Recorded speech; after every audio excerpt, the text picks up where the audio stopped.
Hi, I'm Josh from Posh Restaurant in Scottsdale, Arizona. Today we're going to talk about demystifying French wine labels.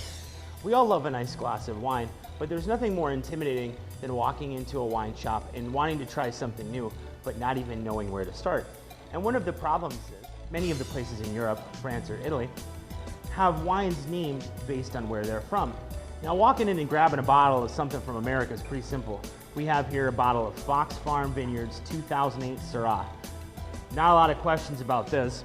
At the bottom it says Rogue Valley. You can flip it over and find out the Rogue Valley is in Oregon. Not always the case when it comes to France and Italy. So you got yourself a little red wine. I figured today we would compare apples to apples. Let's drink some Syrah. So you walk into a wine shop and the first thing you notice is a language you don't understand. But also, what's the grape? What am I drinking?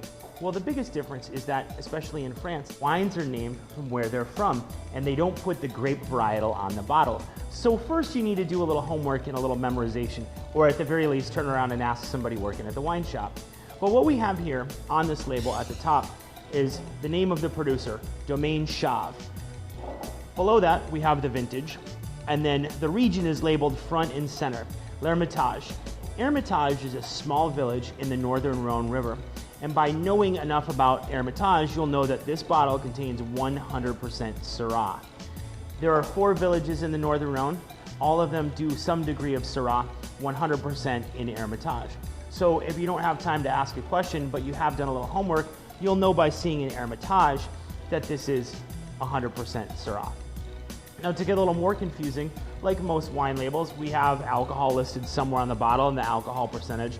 In France, depending upon the region, it's usually within 0.5%. In California, it can be within 1% of the alcohol. At the bottom, Domaine Jean-Louis Chave is listed once again front and center. Domaine Jean-Louis Chave is one of the greatest producers of the region, which is why the name is featured so prominently. Also, why the bottle is numbered. These are collector's items. That's kind of a brief little explanation and overview. Same thing with Bordeaux. We skip to a slightly different region all of a sudden.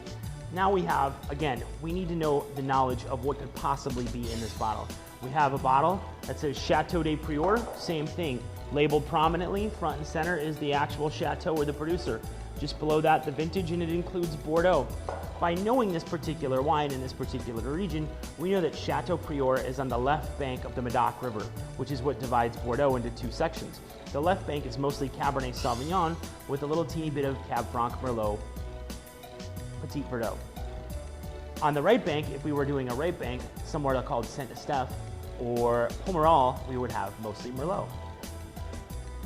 So what we're learning about French wines is that first we need to memorize the place so that when we see the bottle, we know where it is geographically, but also what grapes are associated with it. So grab a book, do a couple flashcards, and practice the easy stuff. Chablis is Chardonnay. Red Burgundy is Pinot Noir. White Burgundy is Chardonnay. So after a few steps, you'll become much more comfortable with the system, and then when you walk into a wine shop and you see Hermitage, you know 100% Syrah. So you're drinking something very similar to Fox Farm. Thanks, hope that helps, and have a great day.